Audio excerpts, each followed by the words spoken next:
Vamos a ver las modalidades de atención, ¿no? Siempre en las casuísticas nos vienen atención sostenida, atención selectiva, algunas alternativas relacionadas a la atención dividida, ¿no? Bien, entonces vamos a ver estas modalidades de la atención. Atención focalizada, atención sostenida, selectiva, alternante, dividida.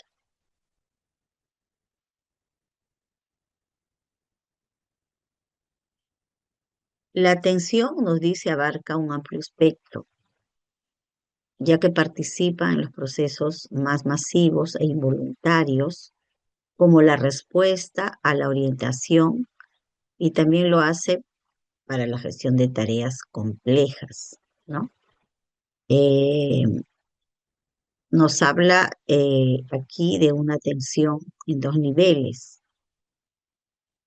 la atención pasiva y la atención activa, ¿no? Estas dos modalidades de atención, estas dos modalidades vamos a conocer el día de hoy. La atención pasiva se relaciona con los procesos de atención involuntaria, ¿no? Y se localizan en las áreas más basales del encéfalo. Tiene que ver con nuestra supervivencia, ¿no? Cuando estamos en esa alerta, nosotros, es pasiva porque nosotros no intervenimos, simplemente es responder, ¿no? A una situación eh, ante la cual nos encontramos en peligro, ¿no? Por eso se dice que es involuntaria. La atención activa, en cambio, sí es voluntaria. Nosotros está basada en nuestros intereses, ¿no? Y estas áreas que tienen que ver con la atención activa son las áreas corticales, ¿no? Hablamos de nuestra corteza cerebral, a diferencia de la atención pasiva, involuntaria, que se encuentra en las áreas más basales del encéfalo, ¿no? Cuando hablamos de la atención en la modalidad pasiva, ¿no? Donde nosotros no intervenimos, ¿no? Es una atención inespecífica e involuntaria, que no depende, pues, de nosotros, ¿no? Y también permite mantener encendido, dice, el encendido necesario del sistema nervioso para facilitar la realización de actividades voluntarias, ¿no? Entonces, si bien esta modalidad pasiva se describe como involuntaria, pero es la que va a permitir, ¿no? Que nuestro sistema nervioso esté alerta, ¿no? Y pueda realizar tareas voluntarias. Incluye el estado de alerta y la respuesta de orientación. El estado de alerta permite que el sistema nervioso disponga de suficiente energía para la recepción inespecífica de la información externa e- e interna, ¿no? Por ejemplo, ahorita un estímulo, un estruendo, ¿qué hacemos? Es algo que no podemos controlar, nuestro cuerpo reacciona, nos escondemos, nos tapamos los oídos, ¿no? O de repente si olemos a gas o tenemos la sensación de que algo malo va a ocurrir, o cuando ocurre un temblor también, ¿no? Tratamos de protegernos. Eso es algo involuntario, nuestro sistema nervioso reacciona así. Por eso es que es conocido como modalidad pasiva.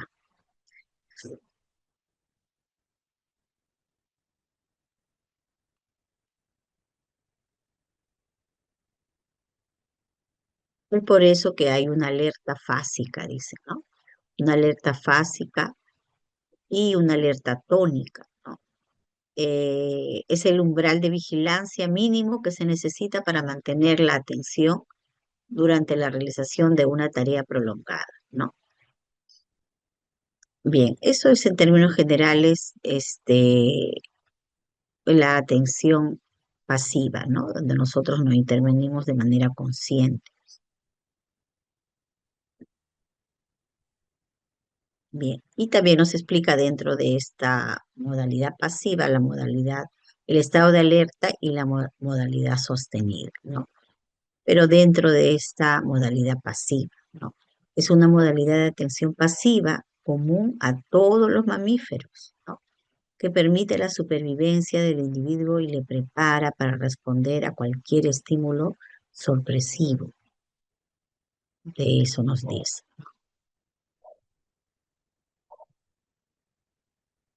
Ujú.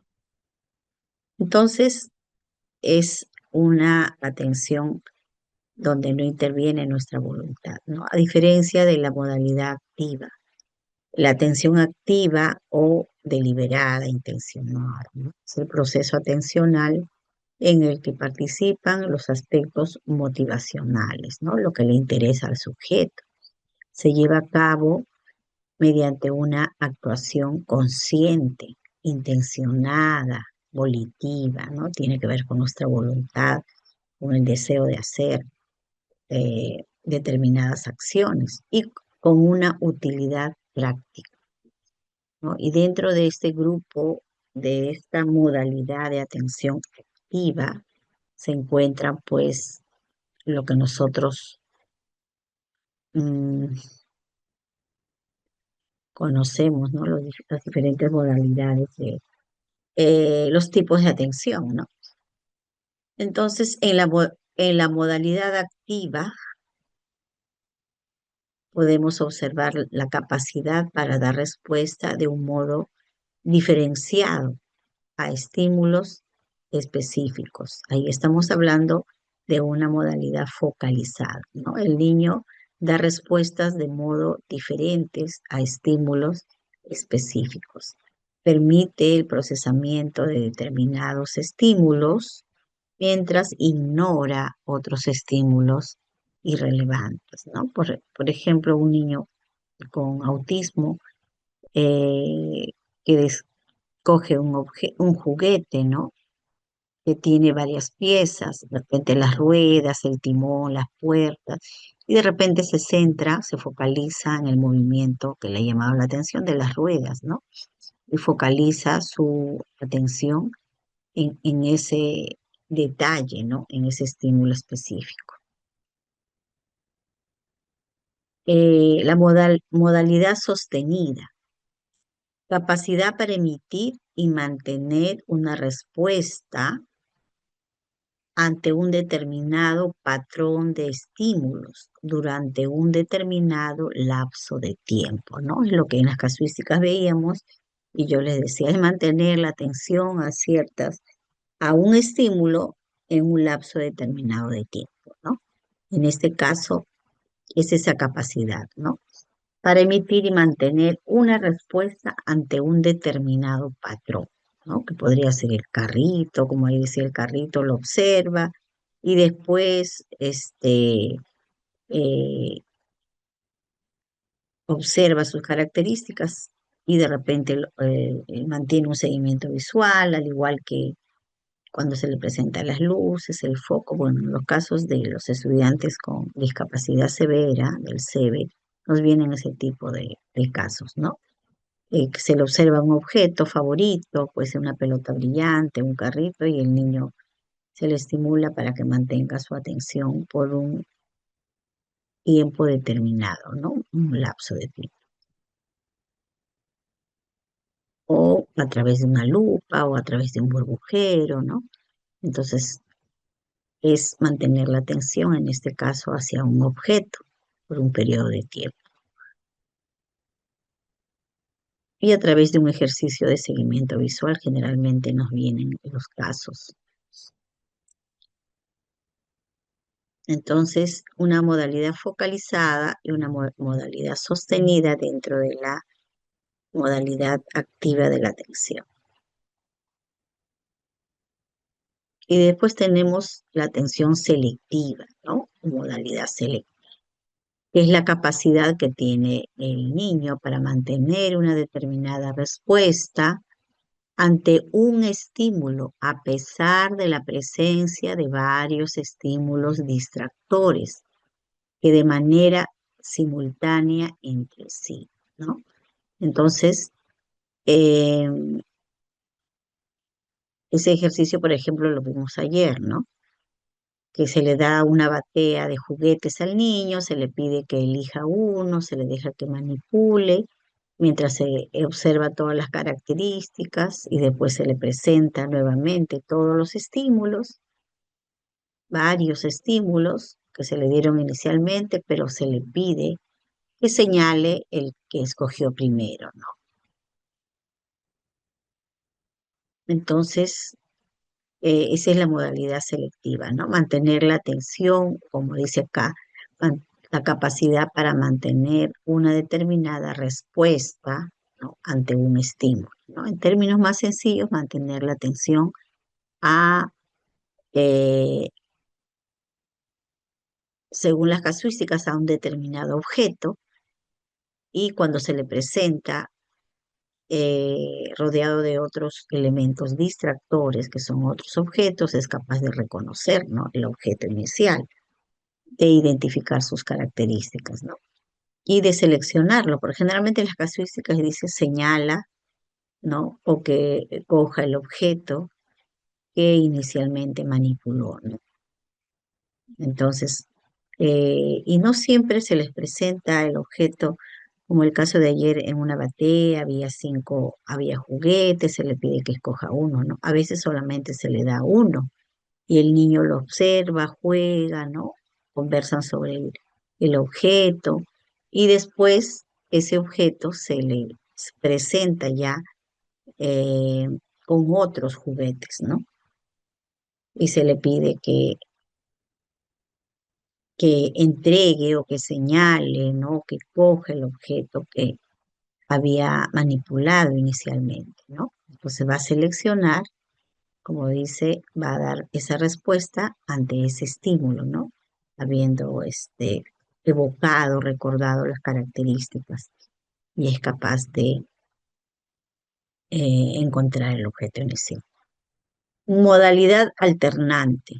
Capacidad para resolver simultáneamente a múltiples demandas, cambiando el foco de atención desde un estímulo, ¿no? A otro y desplazándolo entre varias tareas que exigen distinta respuesta cognitiva, pero ejerciendo un control para que la información se entienda de forma eficiente, ¿no? Acá lo relacionan con la eficiencia, ¿no?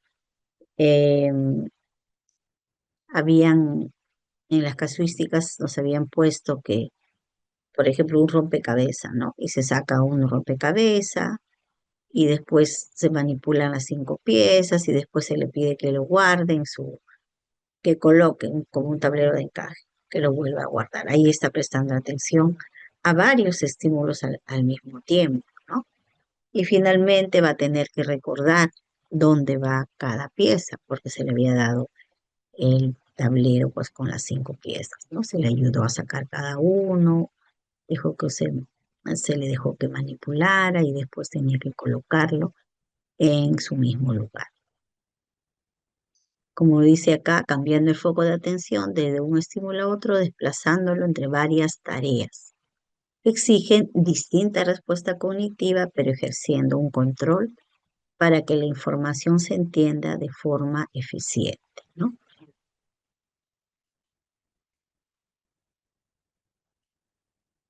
Algunos autores cuestionan la modalidad, bueno, consideran que la modalidad o atención dividida y la alternante son las mismas, ¿no? Eso les menciono en una capacitación última que fuimos, se manifestó eso, ¿no? Estábamos con una reunión con el psicólogo Diose Chocano, que lo deben de conocer, y decía que no había fundamento teórico importante, ¿no? Para hablar de que la modalidad de atención dividida era igual que la alternante, ¿no? Bueno, acá dice capacidad para resolver simultáneamente a diferentes estímulos, ¿no? Es hacer al mismo tiempo muchas tareas, ¿no? Y nos dice tareas diferentes durante la realización de una misma tarea. Acá no nos habla del grado de eficiencia, sino es hacer, ahí vemos en la imagen, la señora está usando la laptop, tipeando, está contestando el teléfono y con la otra mano está planchando, ¿no? Entonces, decía pues que en algún momento alterna su atención, ¿no? Más que divide, porque si bien está con los equipos ahí, con el equipo, el teléfono, la plancha, pero de alguna manera está prestándole atención en determinado momento a uno de ellos.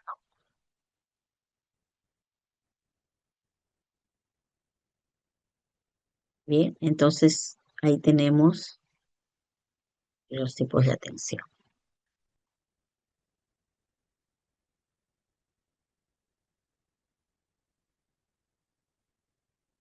Y lo vamos a dejar aquí y vamos a pasar a las casuísticas. ¿Qué tenemos para el día de hoy?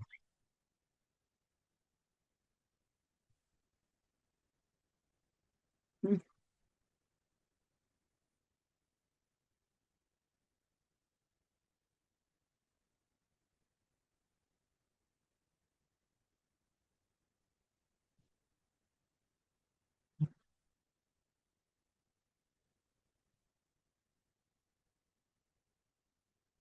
Bien,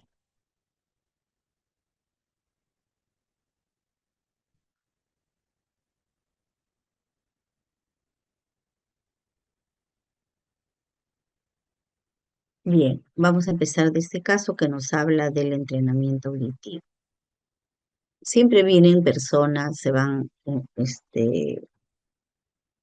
a estas sesiones, a estas clases o sesiones de reforzamiento que tenemos, siempre van uniéndose más docentes, ¿no?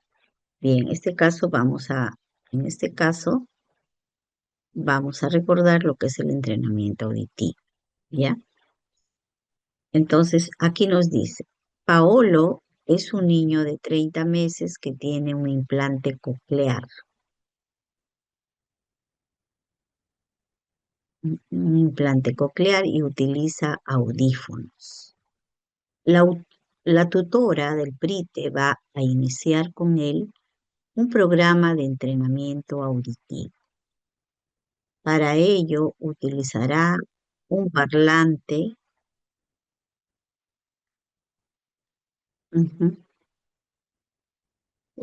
utilizará un parlante para reproducir sonidos onomatopéyicos. En ese contexto, ¿cuál de las siguientes actividades corresponde a la etapa de detección? Miren, acá dice que van a usar un parlante, ¿no? Generalmente las casuísticas de entrenamiento auditivo vienen para niños de PRITE, por ahí hay uno de 4 años, ¿no? Para niños de 4 años. Entonces, es importante por esa razón conocer algunas de los materiales, las estrategias, que se puede utilizar para este entrenamiento auditivo, ¿no? Cualquiera de sus fases. Entonces acá me dice, utilizará un parlante para reproducir sonidos onomatopéicos. Y en la A me dice, la tutora ubica a Paolo frente a un espejo, ¿no? Es decir, si me dice parlante aquí, quiere decir que el niño, más que la voz de la tutora, de la maestra, va a utilizar el parlante para el estímulo auditivo que va a presentar, ¿no? Entonces la tutora ubica a Paolo frente a un espejo y lleva la mano del niño hacia la oreja de este y le recuerda que mediante sus oídos podrá escuchar los sonidos que se reproducirán en el parlante. Luego lo ubica delante del parlante, reproduce el sonido onomatopéyico del gato, ¿no? Entonces ella presenta un estímulo que es la onomatopeya del gato. Y finalmente le indica que levante la mano cada vez que escuche el sonido, ¿no? Entonces ella está entrenando al niño para que levante la mano, ¿no? Entonces acá debo identificar que siempre hay una respuesta que está entrenando, en este caso el tutor, ¿no? El niño va a levantar la mano cada vez que escuche la onomatopeya del gato, ¿no? En la B me dice, la tutora se siente frente a Paolo, le muestra una tarjeta con la imagen de un gato y reproduce el sonido onomatopéyico correspondiente con el parlante, ¿no? Luego realiza la misma actividad con la imagen de un perro y con la de una vaca, ¿no? Entonces le ha mostrado una tarjeta que de un gato y reproduce el sonido correspondiente, lo reproduce a través del parlante, ¿no? Le enseñó la tarjeta y ha hecho el sonido de la onomatopeya del gato. Le enseña la tarjeta del perro y reproduce el sonido con el parlante, la onomatopeya del perro. Y luego lo mismo de una vaca, ¿no? Después reproduce el sonido que hace el gato y le pide a Paolo que señale la imagen.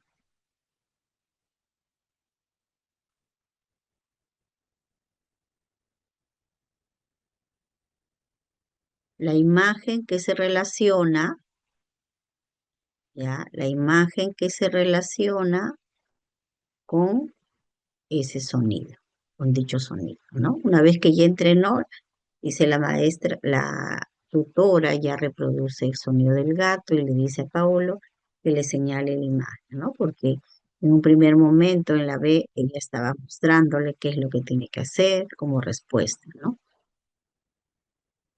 Usando las imágenes. En la C me dice, la tutora se ubica con el parlante frente a Paolo. Reproduce 2 veces el sonido onomatopéyico del gato, 2 veces.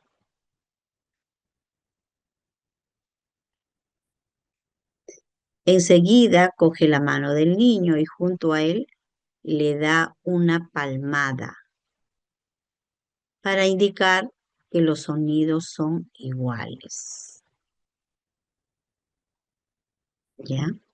Entonces, la palmada es la respuesta que está entrenando la tutora, la respuesta que va a dar el niño, ¿no? Porque ha hecho 2 veces el sonido del gato, ¿no? La onomatopeya. ¿Qué quiere decir esa palmada? Que los sonidos son iguales, ¿no? Porque ha hecho 2 veces el sonido. Luego reproduce una vez el sonido que hace el perro, una vez, y después el sonido que hace el gato. Y juntos dan 2 palmadas. Esa es la respuesta. Dan 2 palmadas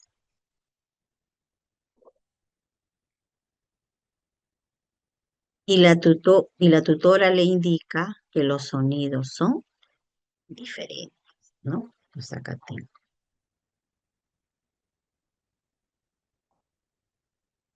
Ha dado 2 palmadas. ¿Por qué? Porque primero hizo el sonido del perro y después del gato, ¿no? La diferencia que arriba había hecho 2 sonidos iguales. 2 veces había hecho la onomatopeya del gato, ¿no? Y por eso hizo solo una palmada para indicar que eran iguales. Ahora ha hecho sonido del perro y después del gato y juntos dan 2 palmadas, ¿no? Esas 2 palmadas es la respuesta que indicaría que los sonidos son diferentes. ¿Qué está trabajando en la C la maestra? Está trabajando sonidos iguales, sonidos diferentes, ¿no? Entonces me dice cuál de ellos corresponde a la etapa de la detección, ¿ya? Vamos a recordar este, cuáles son las fases.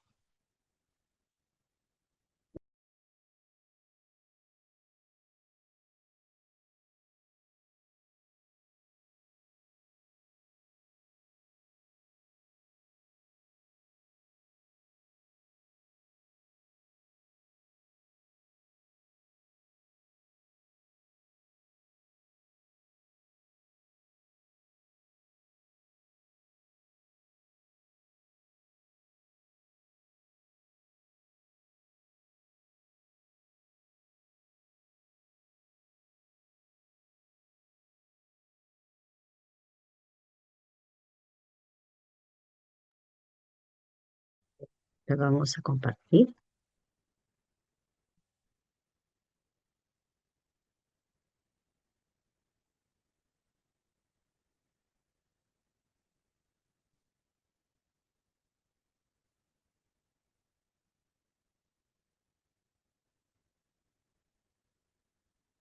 Bien, vamos a recordar solo las fases, ¿no? Sabemos que los niños que tienen este implante coclear o que tienen un audífono, es necesario que reciban el entrenamiento auditivo, ¿no? Con la finalidad de asegurar el buen funcionamiento y el beneficio, nos dice, ¿no? Entonces vamos a ver las fases del entrenamiento auditivo. Acá nos dice, los niños empiezan a captar los sonidos desde que nacen, pero tiene que transcurrir un tiempo hasta que comienzan a darles significado, ¿no? Ese mismo proceso debe iniciar el niño con pérdida auditiva. Tiene que ir elaborando su propio código de reconocimiento sonoro, ¿no? Entonces, el entrenamiento auditivo contribuye a centrar la atención entre las diferencias de los distintos sonidos, ¿no? Entonces, el niño al ser implantado o al empezar a escuchar tiene que seguir estas fases, ¿no? Por eso es recomendable la información que brinda el audiólogo, ¿no? O el programador en el caso del implante coclear, ¿no? Con la finalidad de que este, se brinde el mayor rendimiento de la prótesis auditiva que está usando el niño, ¿no? Para su máximo beneficio. Entonces, vamos a ver los 5 niveles o fases del entrenamiento auditivo, ¿no? Entonces tenemos la detección, la discriminación, la identificación, reconocimiento y comprensión. Por lo general no nos hacen preguntas sobre reconocimiento, comprensión. Todas las casuísticas relacionadas al entrenamiento auditivo son las 3 primeras, que debemos decir se diferencian de manera significativa, ¿no? También estas fases se interrelacionan, ¿no? Si bien estoy trabajando detección, también indirectamente, vamos a decir, si bien mi objetivo no está centrado en lo que pueda querer yo en la fase 2, que es discriminación, o la 3, estoy trabajando indirectamente, ¿no? Esas fases, pero mi objetivo apunta a registrar y observar otro tipo de información, porque igual estoy dando diferentes estímulos auditivos y el cerebro pues va entrenándose y reconociendo también, ¿no? Cómo se le presenta el sonido, ¿no? El nivel perceptivo se va mejorando también. Bien, entonces vamos a ir conociendo qué nos dice en la fase de detección del entrenamiento auditivo, ¿no? Acá el objetivo es, el docente va a entrenar a través de ciertas acciones, ¿no? Si detecta el sonido el estudiante, ¿no? Acá el objetivo es detectar sonido o también que el estudiante perciba que no hay sonido, ¿no? Por eso es que se le presenta una serie de estímulos y el niño tiene que especializarse en esa habilidad básica de detectar sonidos o darse cuenta cuando el sonido no está presente también, ¿no? Para ello deberemos hacerle notar la presencia de un sonido, dirigiendo su atención hacia su procedencia, ¿no? A través de muchas estrategias.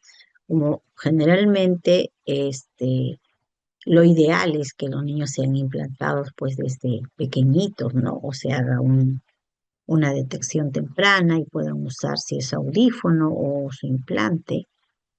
Eh, Acá nos hace una serie de estrategias para trabajar con sonidos familiares, ¿no? Entonces, si nosotros estamos trabajando la fase de detección y queremos saber de qué oído escucha mejor, de repente del oído derecho escucha mucho más que del otro oído, entonces voy registrando qué sonidos escucha mejor, en qué sonidos no, en qué volúmenes se escucha mejor, ¿no? De repente si capta mejor los sonidos graves y los agudos no, o viceversa, ¿no? Lo importante es saber si el niño detecta el sonido y, y también se da cuenta cuando no se le presenta, ¿no? También dentro de la fase uno puedo usar este audiograma, ¿no? Acá está, para ir registrando si tengo la técnica para hacerlo. Puedo usar diferentes materiales, ¿no? Instrumentos de diferentes frecuencias. En la casuística que hemos visto hay onomatopeyas, ¿no? De animales, pero puedo usar instrumentos musicales, puedo trabajar con sonidos del cuerpo también, ¿no? Palmadas, este, estornudos, sonidos, ¿no? Diferentes estímulos. Sonidos vocálicos, ¿no? Nuestras vocales o los famosos sonidos LIN que son estos que se ven acá, ¿no? La A, la U, la M, la Sh y la I, ¿no? Y también puedo presentarlos estos sonidos en diferentes intensidades y puedo ir registrando cuáles detecta mejor, cuáles no, en qué frecuencia, en qué intensidad los detecta, ¿no? Entonces, en la fase de detección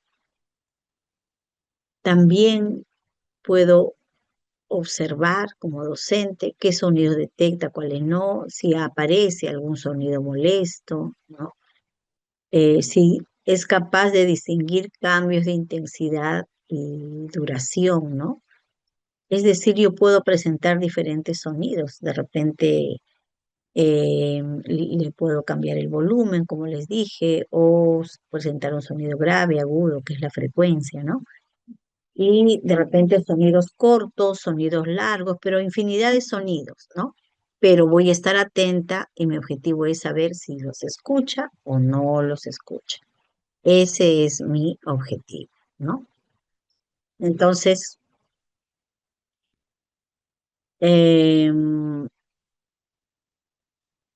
y voy a empezar siempre de lo simple a lo complejo, ¿no?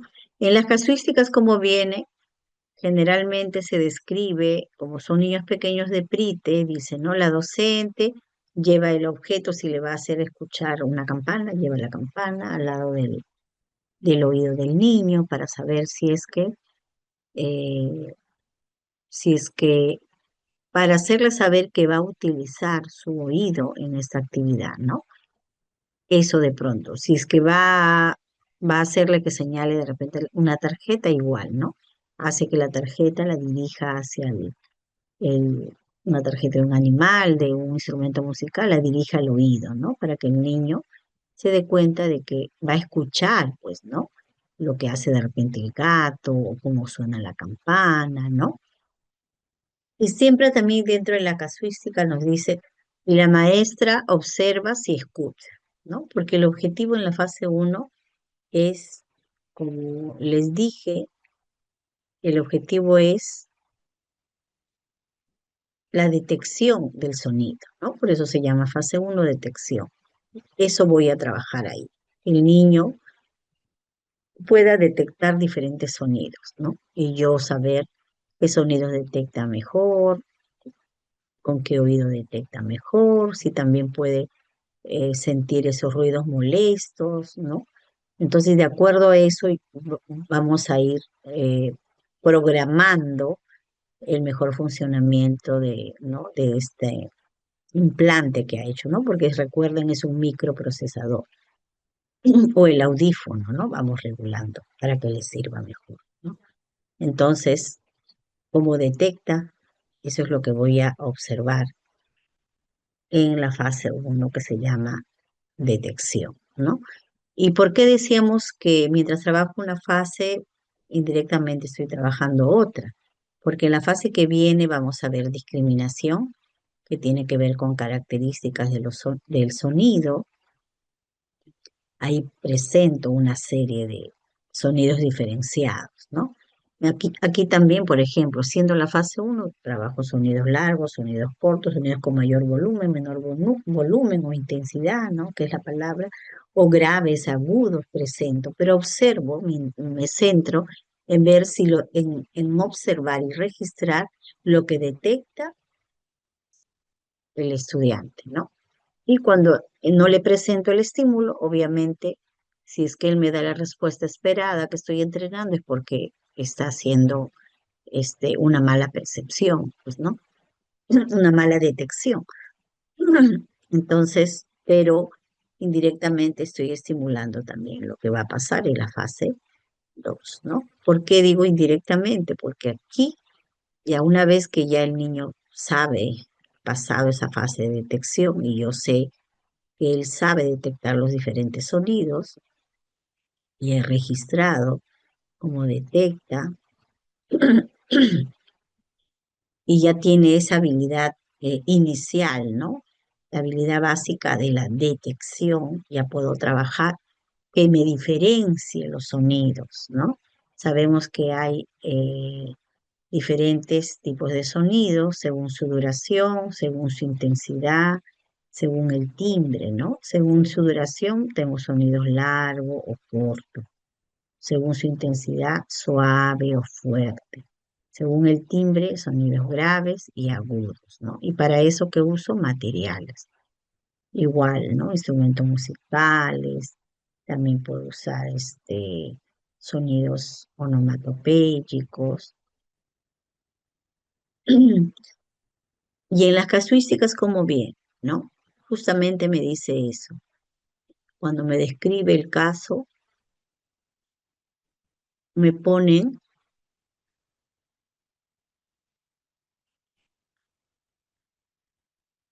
que el maestro o la tutora está haciendo un sonido largo o corto. O si está trabajando con instrumentos musicales, me dice, y hace sonar la pandereta suavemente. Y después hace sonar la pandereta fuertemente, ¿no? Siempre se ve esas palabras, ¿no? De las características del sonido. También de distinto timbre grave y agudo, ¿no? Puede trabajar con una campanilla y con un tambor y él tiene que saber diferenciar. También si son iguales o diferentes, ¿no? Entonces, esto es lo primero que yo debo trabajar para que el niño diferencie otros sonidos, otras características de los sonidos más complejos, ¿no? Entonces, él tiene que tener esta noción de igual, diferente. Entonces, es por eso que en la fase uno o en la etapa uno que era detección, si bien ahí lo que yo quería saber si el niño escucha o no escucha, eso no más me interesaba, ¿no? Y que no se equivoque, obviamente, en darme la respuesta, ¿no? Que sean acertadas. Era levantar la mano, como vimos, creo ahí en la casuística de hoy. Y también le presentaba infinidad de sonidos, ¿no? Pero yo estoy atenta a si escucha o no los escucha. Eso es lo que me interesa en la fase uno. En cambio aquí ya presento, ¿no? La maestra toca la pandereta suavemente, toca la pandereta fuertemente, ¿no? O hace un sonido largo y después presenta un sonido corto, ¿no? Y va entrenando el tipo de respuesta que desea, ¿no? Yo puedo decir, la maestra hace un sonido largo y le hace levantar la caja grande, ¿no? Como para relacionarlo con sonido largo. Y después hace un sonido corto y le hace levantar una caja pequeña. Y el niño ya entiende qué tipo de respuesta tiene que dar. Y dice, finalmente la maestra hace el sonido largo y está esperando la respuesta del niño, ¿no? Y el niño levanta la caja grande, ¿no? Ha hecho lo correcto. Pero ¿qué sería si la maestra hace el sonido largo y el niño levanta la caja pequeña, ¿no? Entonces, para eso yo tengo que entrenarle también con apoyo muchas veces cuál es la respuesta que yo espero, ¿no? Hasta que él ya me entiende. Una vez que me entiende, ya presento el estímulo auditivo y no le ayudo, pues. Entonces voy a darme cuenta si diferencia o está reconociendo las características de los sonidos, ¿no? Cuando es fuerte, cuando es largo, cuando es corto, o grave y agudo, ¿no? Y eso va a favorecer, este, al trabajar esto yo tengo que familiarizarlo primero, me dicen, ¿no? Con los diferentes tipos de sonido, porque finalmente quiero que diferencien las características, ¿no? Se presentan dos estímulos seguidos, alternando aleatoriamente y en parejas, ¿no? De estímulos iguales y diferentes. Entonces siempre voy a encontrar en la casuística de discriminación esto de largo, corto, suave y fuerte, ¿no? Porque estoy trabajando cualidades del sonido. Eso me interesa acá, saber si el niño me da la respuesta correcta cuando yo le he entrenado para que me dé al escuchar diferentes sonidos, ¿no? Entonces, por eso se llama cualidades o características de los sonidos. La fase 3 consiste en identificar el sonido, acá va a identificar el sonido. Como en las casuísticas nos vienen niños pequeñitos, no nos vienen como palabra, ¿no? Entonces, acá identifica el sonido que hace en una onomatopeya el gato, el sonido en un instrumento musical, el sonido que hace la campana, ¿no? El sonido que hace el sonido del cuerpo, puede ser un estornudo, ¿no? ¿Y cómo va a reconocer el sonido? Señalándole en una tarjeta o si es un sonido onomatopéyico, señalando el peluche, entregando el peluche del animal que ha hecho la onomatopeya, que realiza ese sonido, va a identificar, ¿no? Por eso es que en las casuísticas viene como que se relaciona el sonido, se produce el sonido, por decir de la campana, y automáticamente busca la imagen que se relaciona con ese sonido, que es la imagen de la campana, ¿no? La maestra hace la palmada y le pide al niño, el niño va a entregar la tarjeta donde la maestra está aplaudiendo, ¿no? O hay palmadas en la imagen. Si estornuda, igual, ¿no? Y si es un instrumento musical, igual, ¿no? Le presenta el sonido del tambor, inmediatamente el niño tiene que señalar el tambor, identifica el sonido. Así nos vienen en las casuísticas porque son niños de PRIT o alguno por ahí de 4 años, ¿no? Si fuera un niño más grande, ya se le sería capaz de identificar la palabra, ¿no? También yo puedo decir una palabra de una prenda de vestir, pantalón, y el niño tendría que ya ser capaz de discriminar la palabra y darme la tarjeta del pantalón, ¿no? Por decir así, ¿no? Y así con otros grupos de palabras, ¿no? Primero grupos de palabras que él conoce y después otro grupo de palabras más abiertas, ¿no? Pero nos vienen los casos para niños de PRIT, pequeños, entonces estamos trabajando a ese nivel, ¿no? De identificar sonidos onomatopeyos, de instrumentos musicales, sonidos ambientales, sonidos del cuerpo. Esto es identificar el sonido, ¿ya? Entonces, así se llama la fase, pero es cuando el niño relaciona el sonido que escuchó con la imagen que lo produce o con el peluche, si es que es una onomatopeya, ¿no? Entonces relaciona, ¿no?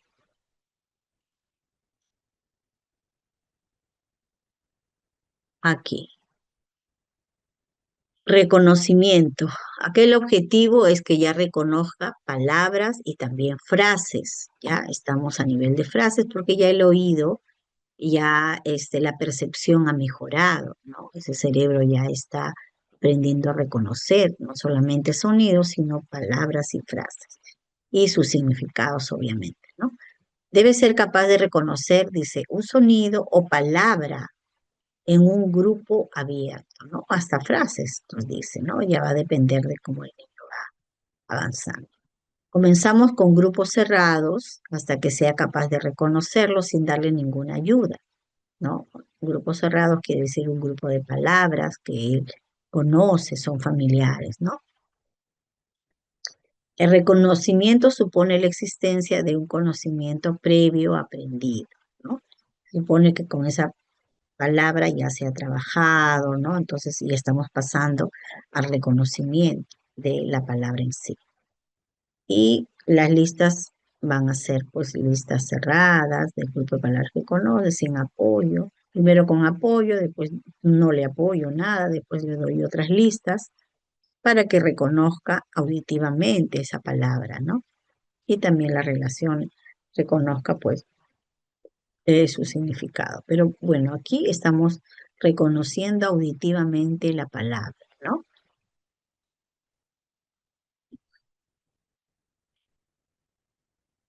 Y viene la última fase, que es comprensión. Acá el niño ya comprende textos, ¿no? Es capaz de hacer diálogos, ¿no? Ya comprende sin ayuda un ítem verbal, una instrucción, una conversación, puede participar de una conversación, dice. La comprensión, esta etapa de la comprensión es la habilidad para procesar la información que recibe por la vía auditiva y decodificar el lenguaje, ¿no?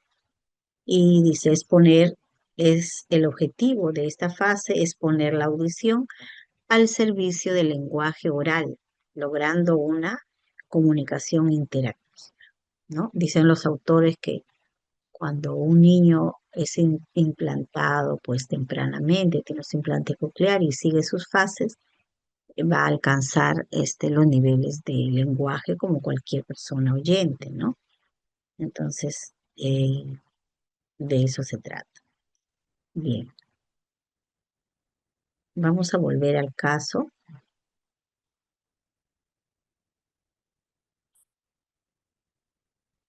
Acá la dificultad está, o de repente la tarea es aprendernos los nombres de las fases o etapas del entrenamiento auditivo, ¿no? Eso es la tarea. Pero siempre viene entrenamiento auditivo.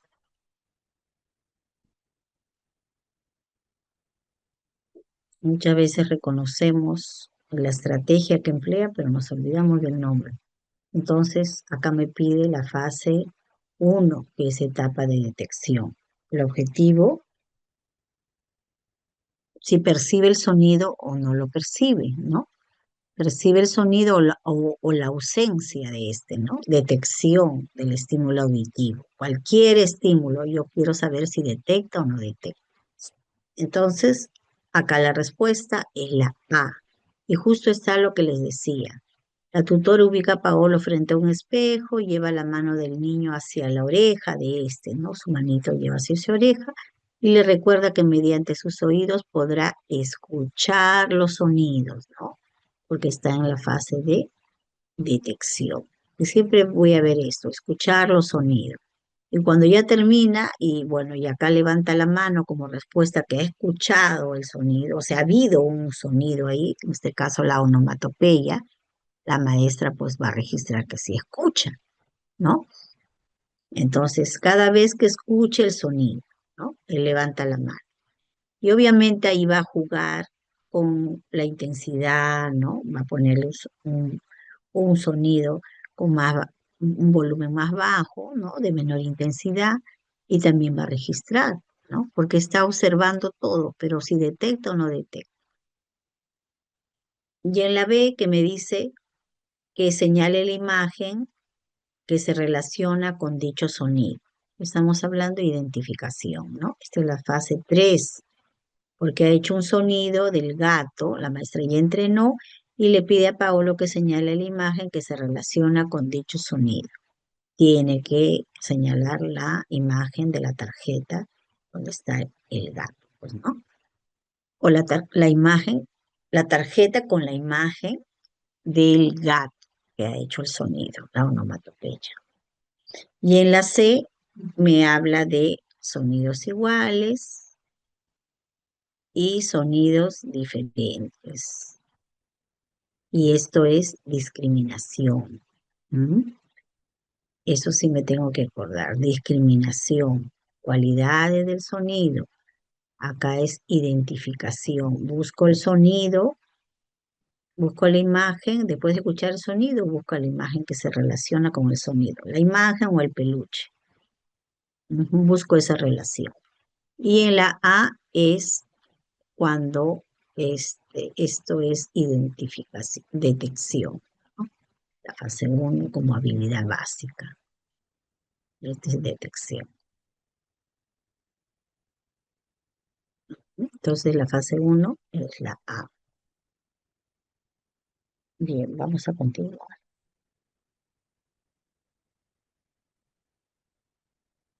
Aquí. Leonel, un estudiante que presenta hipoacusia leve y utiliza audífonos. Asiste al aula de segundo grado de nivel primaria en EBR, segundo grado, durante el desarrollo de una actividad que tiene como propósito promover la comprensión lectora. El docente brinda a los estudiantes diversos cuentos. Ujú. Le ha dado a los estudiantes diversos cuentos. Tomando en cuenta las características de Leonel, ¿cuál de las siguientes acciones es pertinente que realice el docente para que logre su propósito? Ujú. El propósito es promover la comprensión lectora, ¿no? Que Leonel lea y comprenda. Entonces, ¿qué característica tiene? Él tiene hipoacusia leve y usa audífonos. Segundo grado. Ujú.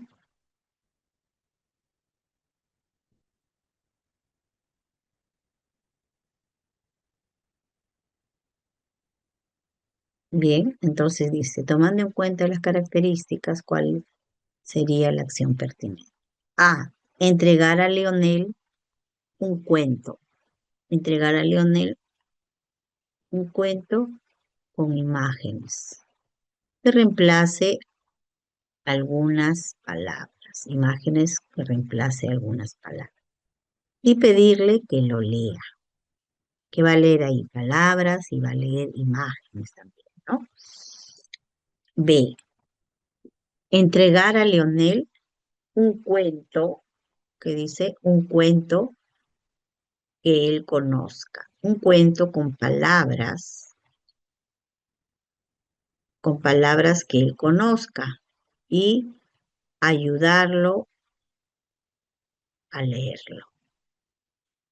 C, entregar a Leonel un cuento y otorgarle más tiempo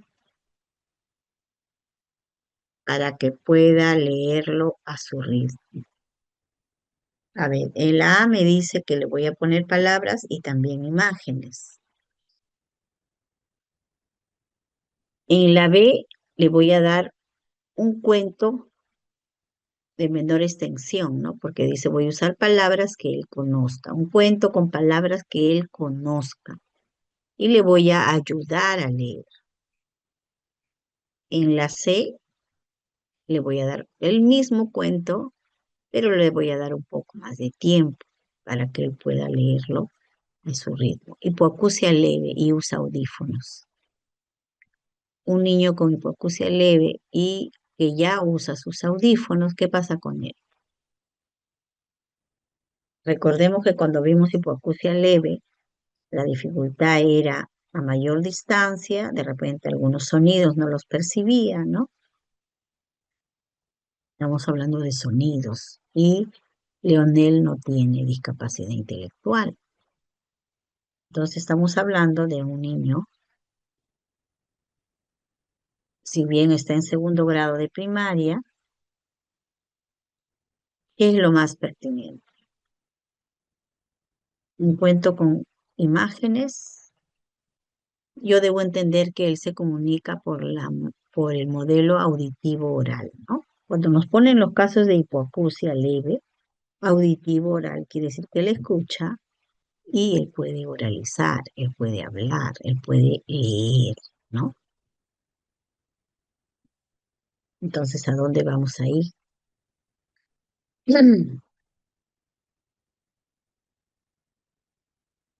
Acá le voy a dar un cuento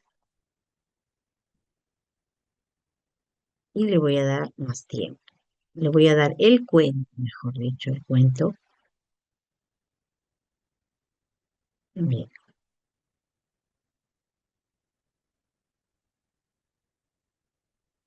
aquí. Juan es un estudiante que presenta hipoacusia moderada, moderada y se comunica a través de la lectura labio-facial. A mitad del año va a ser trasladado a otra institución de EBR, al aula de tercer grado. Lo van a trasladar a mitad de año. Como parte de las preparaciones para el ingreso de Juan, la docente, en el marco del trabajo interdisciplinario con la profesional del SANE, brinda a los estudiantes indicaciones de cómo comunicarse e interactuar con Juan adecuadamente, ¿no? Entonces ahí la docente lo que quiere es eh, mejorar la interacción con Juan, dándole indicaciones para que puedan interactuar, sabiendo que él se comunica a través de la lectura labiofacial, ¿no? ¿Cuál de las siguientes indicaciones sería la más pertinente? Que brinde, dice la docente, a sus estudiantes cada vez que se comuniquen con Juan. A realizar pequeñas pausas al finalizar cada frase.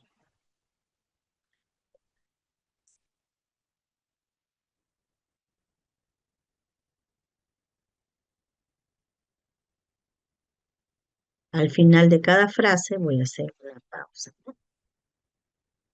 B. Hablarle en voz alta para que pueda escucharlos.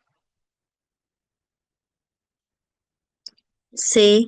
Pronunciar las palabras enfatizando el movimiento de los labios. Quiere decir, eh, vamos a hacer una articulación un poco exagerada, ¿no? Para que pueda, según lo que describe acá, comprender mejor y leernos mejor los labios. Eso es lo que dice acá, no sé. Entonces, él utiliza la lectura labiofacial.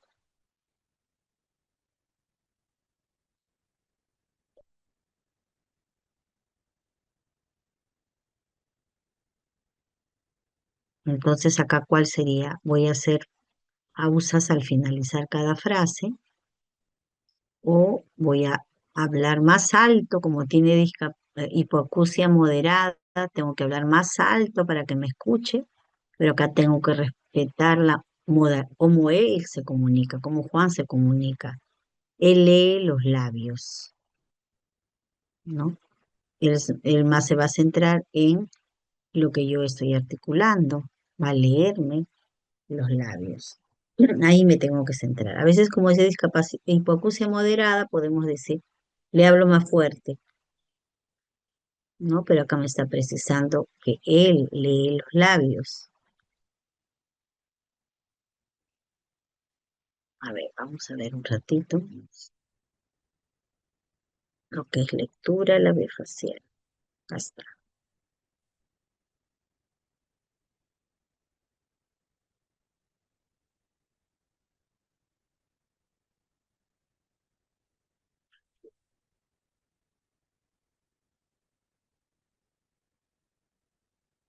Acá tenemos, ¿no?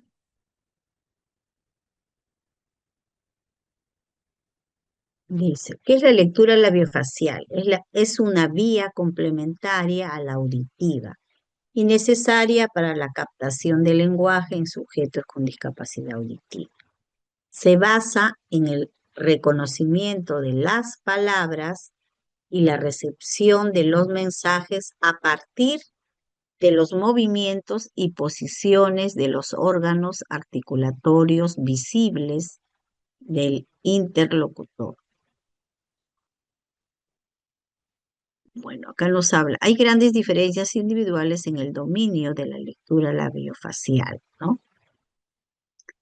Algunas causas para este dominio de la lectura labiofacial pueden ser el nivel de desarrollo intelectual que tiene el estudiante, las relaciones, dice, entre la competencia en la apropiación de la lengua escrita, ¿no? Cómo está su nivel de lenguaje escrito y el dominio de la lectura labiofacial propiamente dita, ¿no? También la correlación establecida entre la competencia lingüística global, ¿no? Cómo está eh, su capacidad de comprender, ¿no? Las palabras que va, los significados, ¿no? Todo ese repertorio de vocabularios, porque de repente está disminuido. También la capacidad fonética de saber reconocer, ¿no? Cuando me habla de competencia lingüística, me habla, pues, de la parte fonética, ¿no? El vocabulario, es todo el campo semántico. También me habla de la capacidad, morfosintáctica, ¿no? De poder comprender las frases, las oraciones correctamente, en este caso si es que está leyendo, ¿no?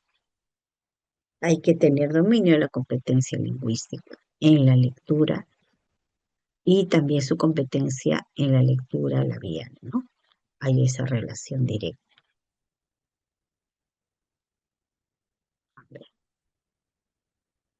Dice, ¿qué exige la lectura labiofacial? La lectura labiofacial exige realizar continuas inferencias, ¿no? La persona que lee tiene que estar infiriendo y estar deduciendo del interlocutor, ¿no? Tiene que estar deduciendo, ¿no? Porque, y mientras más vocabulario tenga, mientras más competencia lingüística tenga, va a ser mucho mejor. Del conocimiento que el oyente posee de la propia lengua, a nivel fonológico, morfosintáctico, que son las oraciones, semántico, que tiene que ver todo el significado y todo el vocabulario, que está de las palabras que puede leer, ¿no? Y lo pragmático que tiene que ver con el uso social del lenguaje, ¿no? También de su capacidad para comprender el contexto en el que se sitúa la conversación, ¿no? Puede estar leyendo las palabras, frases, oraciones, pero hay que comprender también el contexto, ¿no? Hay un contexto que es muy importante para que pueda ir justamente eso, ¿no? Infiriendo, deduciendo. Dice, no obstante, la percepción visual del habla nunca es nítida y la ambigüedad enmascara siempre la lectura labiofacial. Hay palabras que van a ser difíciles porque los sonidos se parecen, ¿no? Se articulan de forma parecida.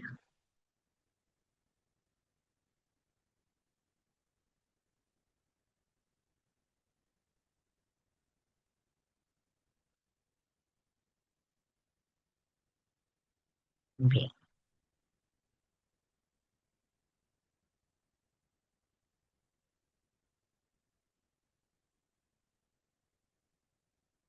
Dice, ¿cómo se aprende la lectura labiofacial? Según los métodos clásicos que se basan fundamentalmente en procedimientos que van de lo particular a lo general, el alumnado aprende. En primer lugar, aprende a discriminar los fonemas por el dibujo que se producen en los labios. definido por el punto de articulación de cada uno de ellos, ¿no? Nosotros tenemos que hacer una adecuada articulación, pero no exagerado, ¿no? Como dice en la alternativa, exagerar, enfatizar el movimiento al articular, es lo que me dice la alternativa C, ¿no? En segundo lugar, a reconocerlos en el contexto de cada palabra después de la frase y así sucesivamente hasta lograrlo en un contexto más amplio, ¿no?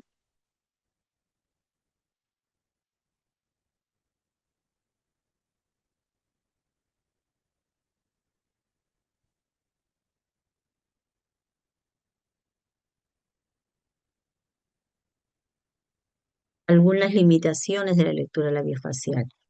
A veces no existe correspondencia exacta entre el fonema, que es el sonido, ¿no? Y la forma orofacial, ¿no? Aparece el sonido, pero no puedo leerlo en la articulación, ¿no? Permite leer lo ya conocido, ¿no? Pero no facilita la adquisición de un nuevo vocabulario, ¿no? De repente lee las palabras que le son familiares, pero el nuevo vocabulario, el significado de eso no va a ser un poco esquivo para él, ¿no? Depende de la vista y de las condiciones personales también, ¿no? De la persona que está articulando, ¿no? Y ambientales del entorno.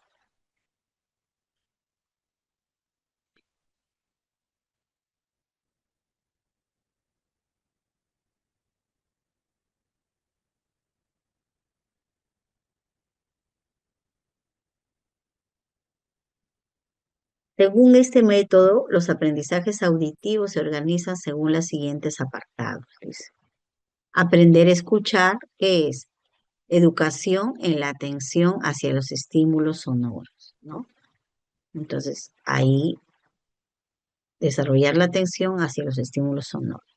Localización de la fuente sonora, identificación del sonido y de su significado.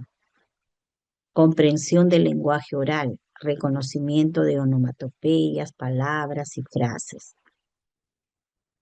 Dominio del habla, identificación de los elementos suprasegmentales del lenguaje, ¿no? Como la intensidad, la entonación, ¿no? El tono, las pausas. Bien.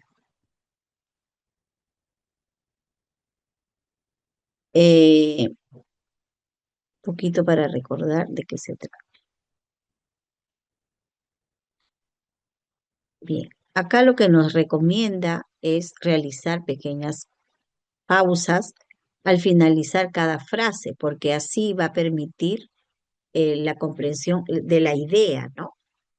Que hacer la frase u oración. Ahí hacemos la pausa. No es que vamos a levantar la voz porque tiene una discapacidad auditiva moderada y nos va a escuchar, ¿no? Entonces, al finalizar la frase ya va a tener una idea en su contexto, como dicen, ¿no? Y no las palabras de forma aislada. La C también estaría errado exagerar los movimientos de los labios, ¿no? Eso puede traer mayor confusión.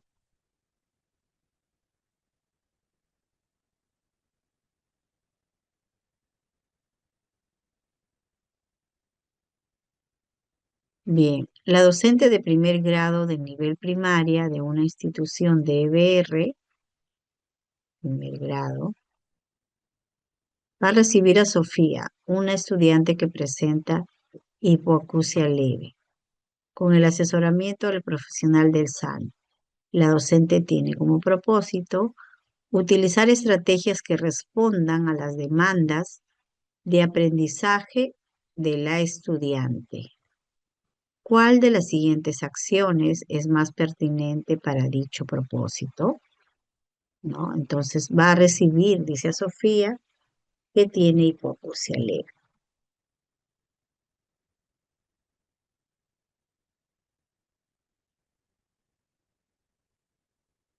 En la A me dice, ubicar a Sofía en una zona del aula en donde ella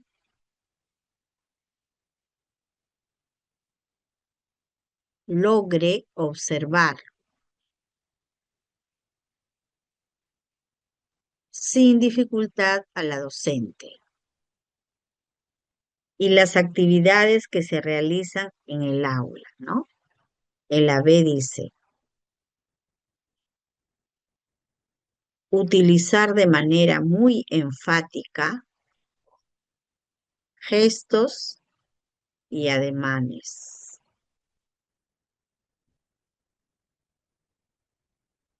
cuando se establezca un diálogo con Sofía.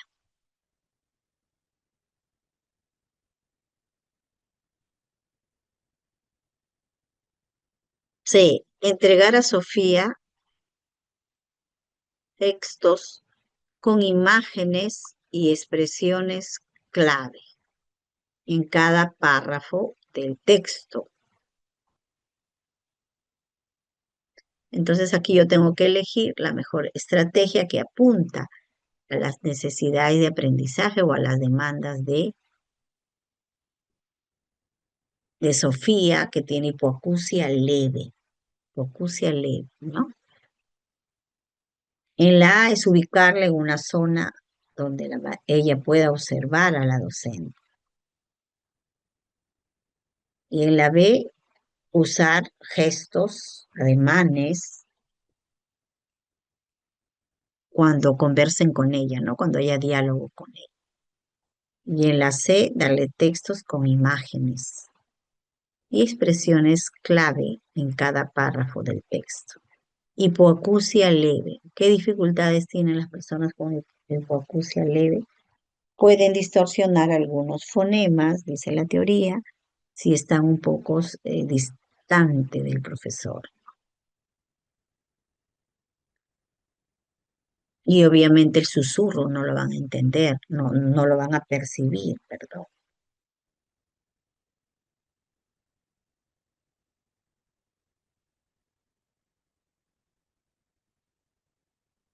Entonces acá tenemos como respuesta la A.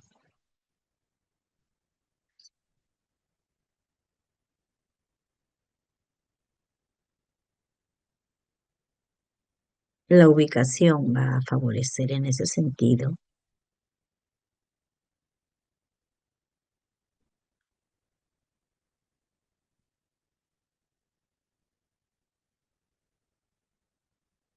Va a ingresar a primer grado, Sofía.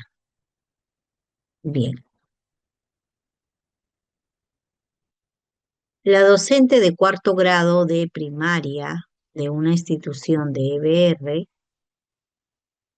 ha propuesto a los estudiantes jugar charada. Para ello les explica que el juego consiste en que un participante, mediante gestos, movimientos corporales y sin hablar, expresa una acción que los demás participantes deben adivinar, ¿no? Van a hacer los gestos y de una acción, ¿no? En el aula se encuentra a Raúl, un estudiante que presenta trastorno del espectro autista de grado 1. La docente busca que él participe del juego, pueda interpretar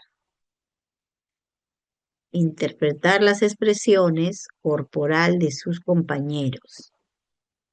Considerando las demandas de aprendizaje del estudiante, ¿cuál de las siguientes acciones es pertinente que realice la docente? ¿Qué acción sería la más pertinente? A. Coordinar con los estudiantes para que en un determinado momento del juego,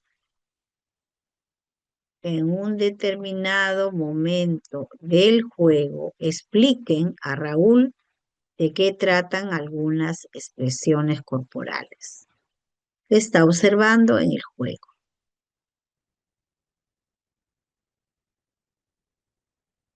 B. Dar a Raúl un texto corto. que explique las instrucciones del juego y cómo descifrar las expresiones corporales y leérselo pausadamente hasta que pueda comprender el juego. Ahí, ¿qué vamos a hacer? Le vamos a dar por escrito un texto corto con las instrucciones, ¿no? Y cómo descifrar las expresiones corporales. Y se lo vamos a leer para que comprenda. ¿Será suficiente que comprenda así, a través de las explicaciones? C. Explicar a Raúl mediante acciones. Ajá, que son mediante acciones, vamos a acciones e imágenes, ¿no? Vamos a dramatizar, escenificar y también con imágenes en qué consiste el juego y acompañarlo hasta que logre comprender por sí mismo cada una de las representaciones, ¿no? Recordemos que los chicos con autismo tienen dificultad para imaginar, ¿no? Y también para interpretar, pues, el lenguaje no verbal, ¿no? Entonces, en la B le van a dar escrito y le van a explicar hasta que comprenda, ¿no? Entonces ahí está muy claro,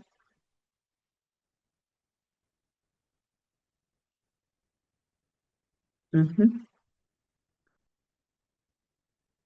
que es la C, ¿no?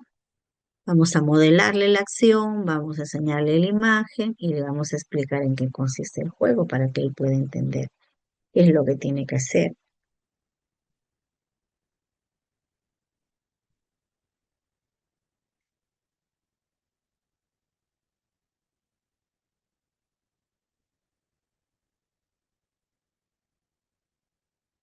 aquí. Entre los 9 y 12 meses de desarrollo del niño, ¿cuál de las siguientes acciones es considerada una señal de alerta altamente significativa de una posible discapacidad intelectual? 9 y 12 meses. ¿Qué ocurre a los 9 meses y a los 12 meses? A ver, ¿qué nos han puesto aquí? En el desarrollo del niño. Un niño con discapacidad intelectual, ¿qué tiene que estar haciendo a los 9 meses, a los 12 meses? ¿O qué, dónde está, se afecta el desarrollo del niño? Dentro de la discapacidad intelectual sabemos que hay un retraso psicomotor, hay retraso también en el lenguaje, en su autonomía, ¿no? A ver, ¿qué me dice acá? A, no imitar los sonidos del entorno. Yo puedo decir, bueno, otros niños también, si bien podría ser una característica, podría ser porque se atrasa, pero ya tiene 9 y 12 meses. No imitar los sonidos del entorno. Un niño de 9 y 12 meses que no imita los sonidos del entorno, capacidad para imitar. B, no mostrar interés por interactuar.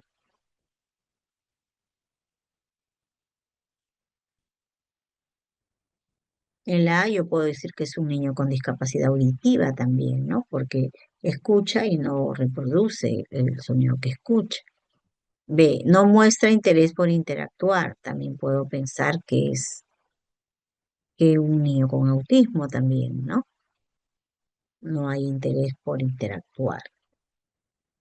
También los chicos con discapacidad intelectual muy severa también tienen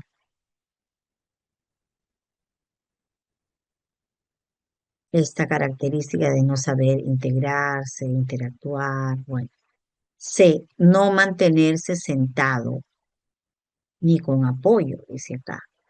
Retraso psicomotor severo. Ya tiene 9, 10, 11, 12 meses y no se sienta.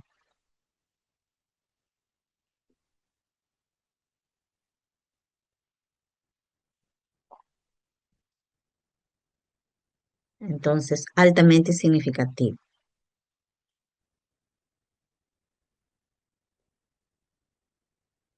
Ahí la C.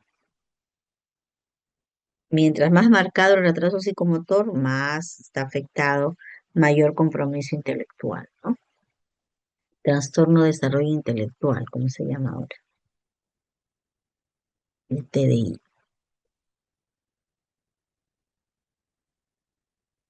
Bien, seguimos.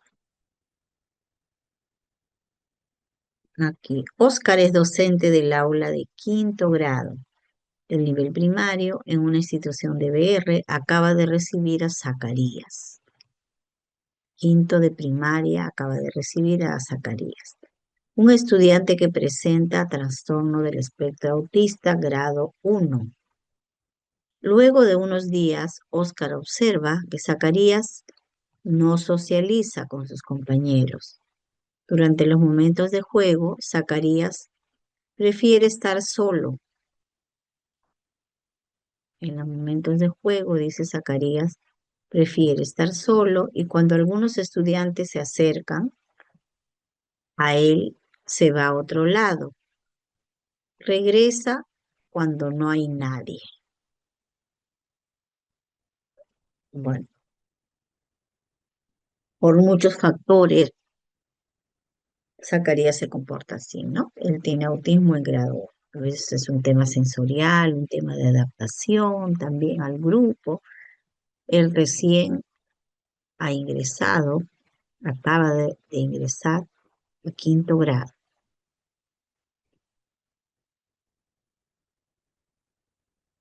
¿Cuál de las siguientes acciones es pertinente para promover la inclusión de Zacarías en el grupo? Acción pertinente. A. Solicitar a los estudiantes que sigan buscando a Zacarías. Le voy a decir a los estudiantes, ¿no?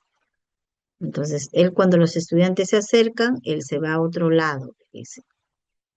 Entonces, en la A dice solicitar a los estudiantes que sigan buscando a Zacarías para jugar. Y cuando intente irse, pedirles que lo persuadan para que se quede con ellos. Además, decirle que respeten sus reglas de juego. B. Acompañar a Zacarías para que observe jugar a sus compañeros y así se familiaricen con su presencia. Van a ir a mirar cómo juegan a los compañeros. Además, pedir a los estudiantes que ignoren a Zacarías si presenta alguna crisis conductual para no reforzar. C. Dialogar con los estudiantes para que no se acerquen todos al mismo tiempo a Zacarías y más bien lo hagan individualmente y por turnos. Además, mostrarles, acaba modelar, le va a mostrarles la forma de interactuar con él y también el vocabulario, ¿no? Cómo le van a hablar, vocabulario que pueden usar. Entonces, ¿cuál sería lo más pertinente? Que los estudiantes lo sigan persiguiendo, como dice ahí, y le persuadan porque se quede con ellos. Bueno, entonces ahí la respuesta es la C, ¿no? Es la maestra que va a dar la información a los estudiantes de que no se acerquen todos juntos, sino progresivamente poco a poco, y les va a dar modelos, ¿no? De cómo abordarlo, qué vocabulario usar con él. Ahí están los apoyos. Bien, entonces ahí es la C. Aquí, en relación con el desarrollo del lenguaje hablado del niño que presenta trastorno del espectro autista, ¿qué característica debe presentar una repetición para que sea considerada una posible ecolalia? Me pide características de la ecolalia, ¿no? A. Repetición involuntaria de sílabas, palabras o frases. Es cierto, ¿no? La ecolalia es repetición de palabras, frases, monólogos, etcétera. Se aprenden hasta este, muchos párrafos y a veces lo repiten, lo repiten, lo repiten, ¿no? B. Repetición de palabras sustituyendo letras o sílabas. Quiere decir que van a reemplazar las palabras, van a usar las palabras, pero van a reemplazar algunas sílabas, ¿no? Lo que se llamaba antes en el habla, cuando tenían supresión de sílabas, distorsión de sílabas, ¿no?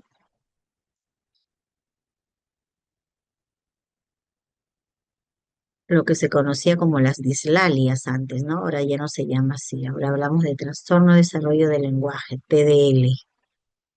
Bien. C, repetición de palabras o frases con su entonación original, ¿no? A ver, vamos a ver un poquito.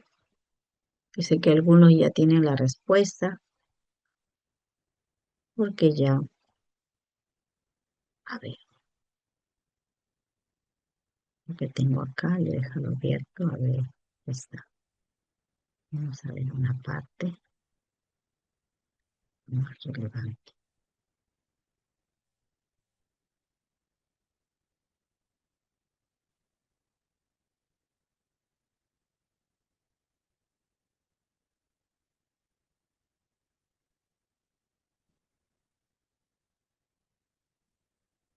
Una ecolalia. ¿Qué es una ecolalia? La repetición de palabras, frases, monólogos o canciones que las personas con TEA, con trastorno del espectro autista, han escuchado, ¿no? Anteriormente a otras personas, ¿no? A otras personas, han escuchado en la televisión, etcétera, ¿no? Las ecolalias pueden ser producidas inmediatamente o después de escucharlas, como por ejemplo, como el ejemplo anterior, ¿no? Que la hermana le dice bebe agua y el niño dice inmediatamente bebe agua.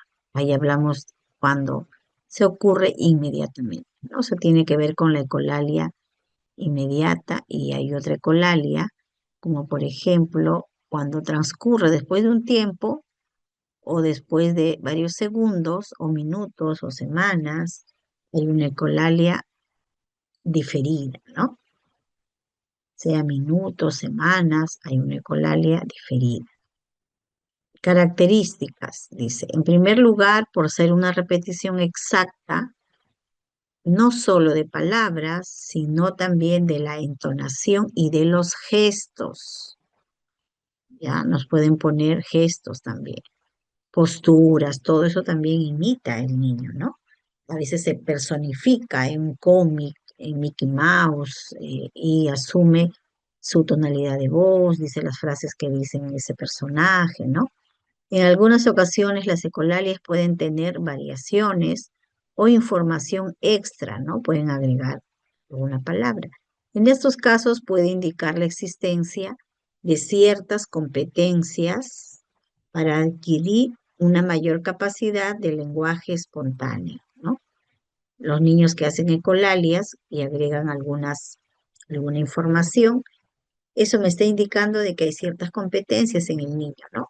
A veces el niño trata de contextualizar un poco su ecolalia, ¿no? Y como dice, agrega algunas información extra. En segundo lugar, las ecolalias son involuntarias, ¿no? La ecolalia es involuntaria. El procesamiento del lenguaje es diferente, por lo que las personas con TEA que presentan ecolalias no analizan la palabra individualmente. Esto conlleva un mayor esfuerzo para comprender lo que han escuchado. Por eso puede que no estén entendiendo lo que repite. Las repeticiones no son intencionadas y no pretenden molestar, interrumpir la conversación o cambiar el rumbo de las mismas. Además, como se ha mencionado, si las ecolalias se presentan tiempo después, pueden aparecer fuera de contexto.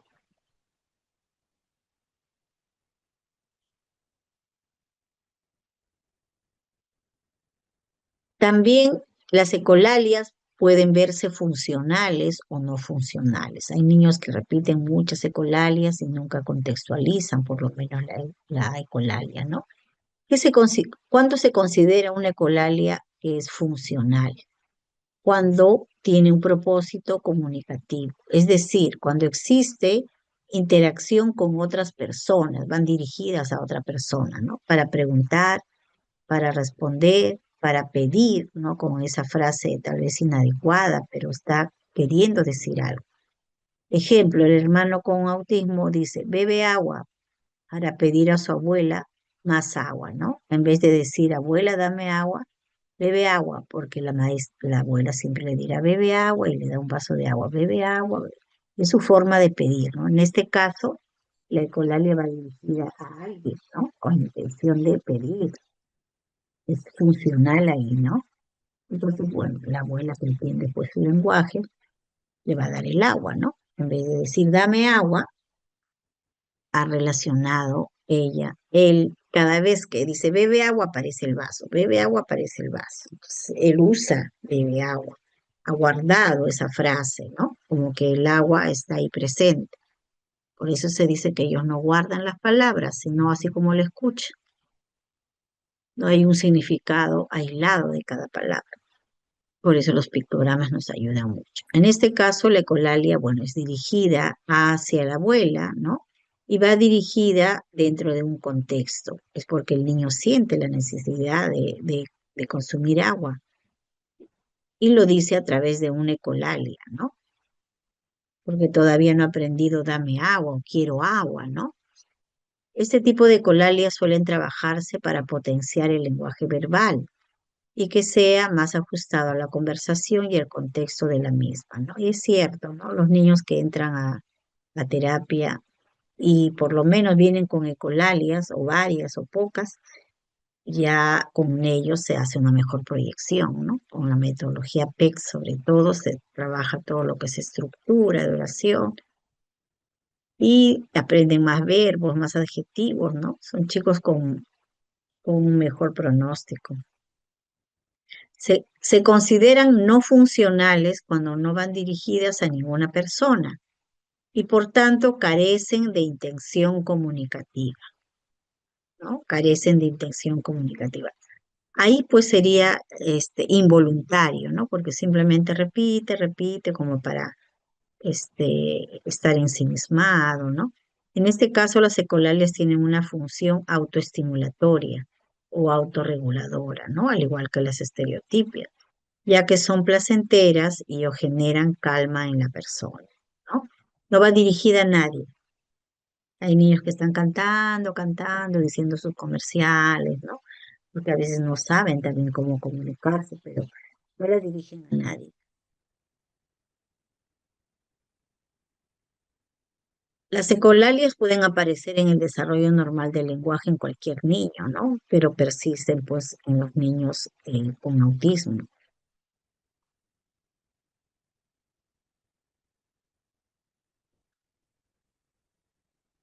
Tenemos los tipos de ecolalia inmediata. Ocurre cuando la persona repite palabras o frases justo después de escucharlas. Este tipo de ecolalia puede funcionar como un mecanismo para procesar la información auditiva o como un marcador de participación en la conversación. A veces no sabe hablar, ¿no? Pero quiere hablar. Entonces, eso es bastante común en los niños pequeños, mm, que lo primero que dicen son ecolalias, ¿no? No saben cómo organizar, eh, cómo usar las palabras de manera funcional, es el lenguaje pragmático, ¿no? La ecolalia diferida. Las ecolalias diferidas son, dice, un fenómeno comunicativo que a menudo se observa en personas con trastorno del espectro autista, pero también presente en otras condiciones neurológicas. Implican repetición de palabras, frases o sonidos escuchados previamente después de un intervalo de tiempo, ¿no? Pueden incluir citas de películas, programas de televisión o conversaciones pasadas. Este tipo de colalia puede ser indicativo de un recuerdo o asociación con experiencias pasadas significativas. Qué importante es trabajar el lenguaje en edad bien temprana, con la finalidad de potencializar, ¿no? Todo lo que... eh, también pueden hacer repeticiones de diálogos de películas, fragmentos de libros, conversaciones previas o cualquier otro tipo de lenguaje escuchado en el pasado, ¿no? Eso le llamamos diferidas, ¿no? Estas repeticiones de colalia diferida pueden parecer fuera de contexto para el observador casual, ¿no? Pero a menudo tiene un significado o propósito específico para la persona que las emite, ¿no? A diferencia de la ecolalia inmediata, que ocurre casi instantáneamente después de la exposición auditiva, las diferidas pueden manifestarse tiempo después de la exposición a la verbalización. Puede servir a una variedad de funciones, incluyendo la comunicación, la autorregulación y el juego.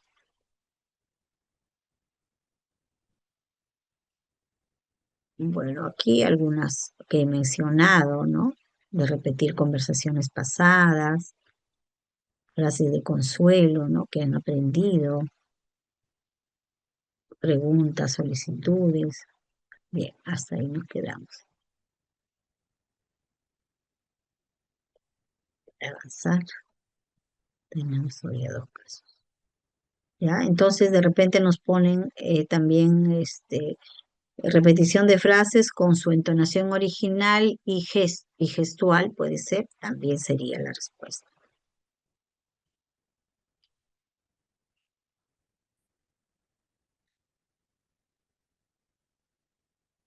Aquí, Osvaldo, un estudiante que presenta trastorno del espectro autista grado 1, cursa el segundo grado de nivel secundaria en una institución de EBR.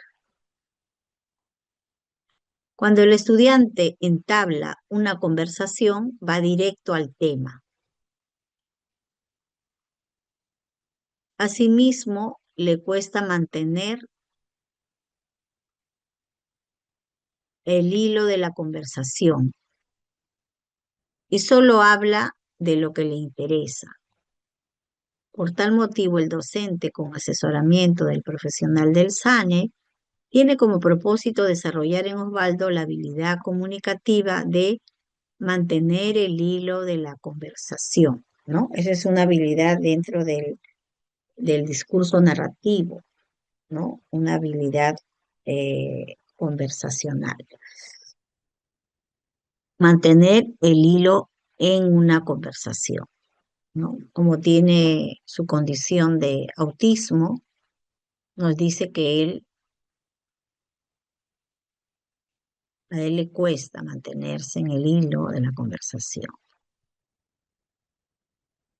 Él se va directo al tema, dice, se va directo al tema, pero no mantiene el hilo de la conversación. ¿Cuál de las siguientes acciones es más pertinente que realice la docente para lograr ese propósito? Habíamos hablado cuando hablamos de percepción eh, del autismo, ¿no? Antes de hablar de estilo cognitivo, hablamos de la percepción literal que tiene el autismo, ¿no?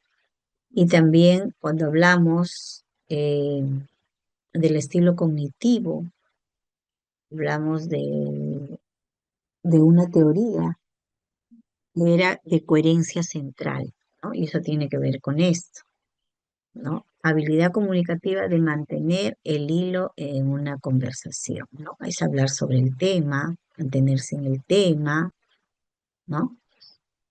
Y eso tiene que ver con la forma como comprende el mundo, ¿no? Su memoria de detalle, su atención focalizada que tiene, basada siempre en sus intereses, ¿no?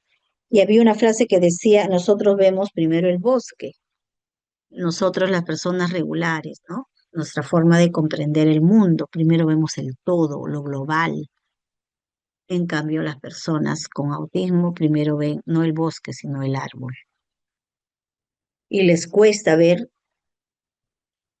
de manera global, ¿no? En este caso, por eso se dice, la teoría dice, dificultades en la coherencia central, ¿no? O coherencia central débil de las personas con autismo. Y lo mismo ocurre cuando leen un texto, ¿no? No hacen la percepción global, sino se van a algunos detalles de la lectura y ahí centran su atención, ¿no? Entonces acá en la conversación puede ocurrir lo mismo, ¿no? El A me dice, identificar cuáles son los temas que le interesan a Osvaldo y sobre esta base le voy a explicar cómo mantener la conversación con sus compañeros, sus pares.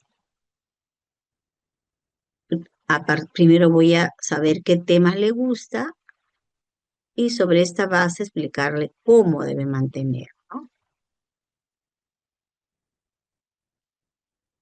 ¿Cómo le puedo hacer entender a un estudiante que es el hilo de la conversación?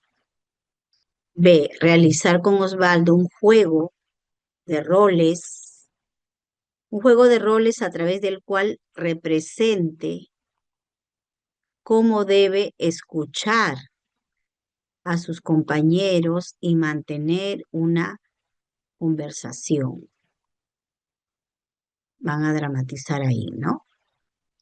Como cuando él escucha a sus compañeros, vamos a representar, dice. En la C dice, explicar a Osvaldo paso a paso, voy a explicarle paso a paso cómo debe iniciar la conversación, cómo debe mantener una conversación y qué temas tratar con sus compañeros, ¿no?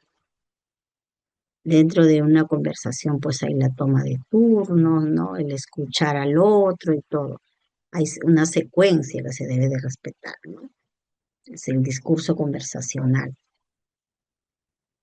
Pero, ¿de qué manera? Pues sus características yo le puedo hacer entender qué es mantenerse en el hilo, ¿no? Eso es lo primero que me debe de entender, ¿no?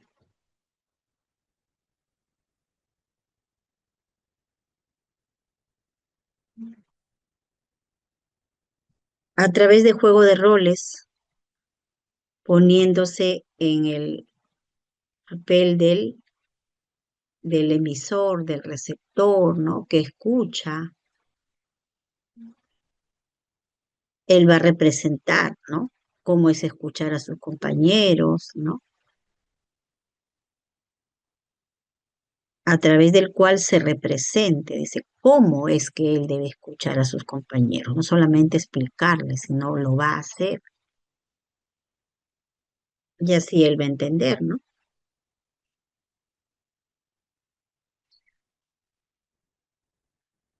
Ahí está la B. Y aquí tenemos otro. Bueno, este es el último. En una reunión de interaprendizaje, los docentes del CEBE realizan un listado de estrategias para que los padres refuercen las actividades de aprendizaje con sus hijos. La reunión de docentes del CEBE. Estrategias. Hacen un listado de estrategias para que refuercen las actividades de aprendizaje con sus hijos en casa, ¿no? ¿Quiénes están haciendo? Los docentes Los docentes, los profesores están haciendo su reunión para reforzar las actividades de aprendizaje de sus hijos en casa. ¿Qué es lo que se trabaja en un CEBE?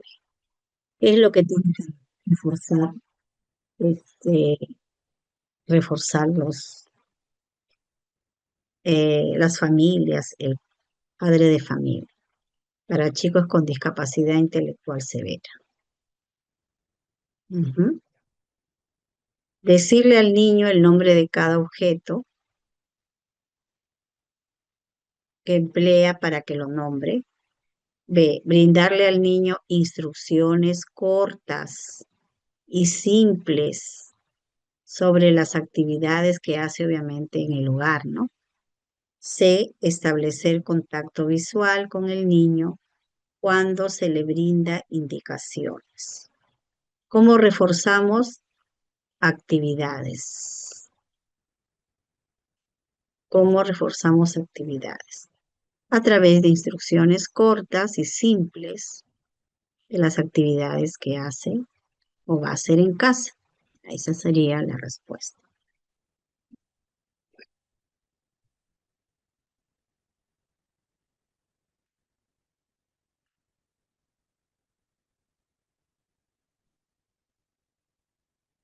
Bien.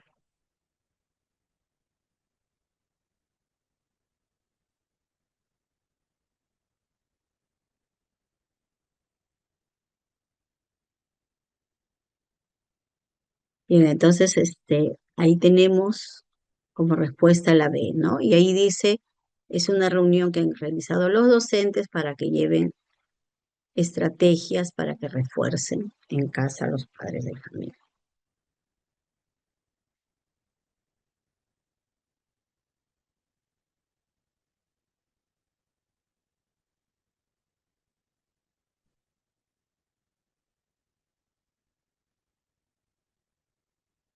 Bien,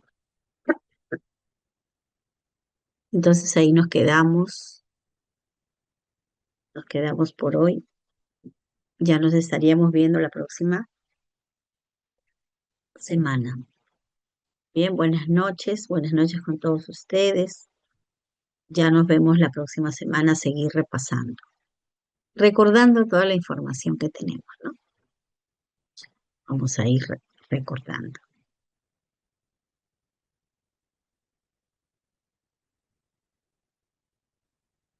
Ya también creo que vamos a tener otro simulacro antes de quincena y el coordinador les va a avisar. Bien, buenas noches con todos.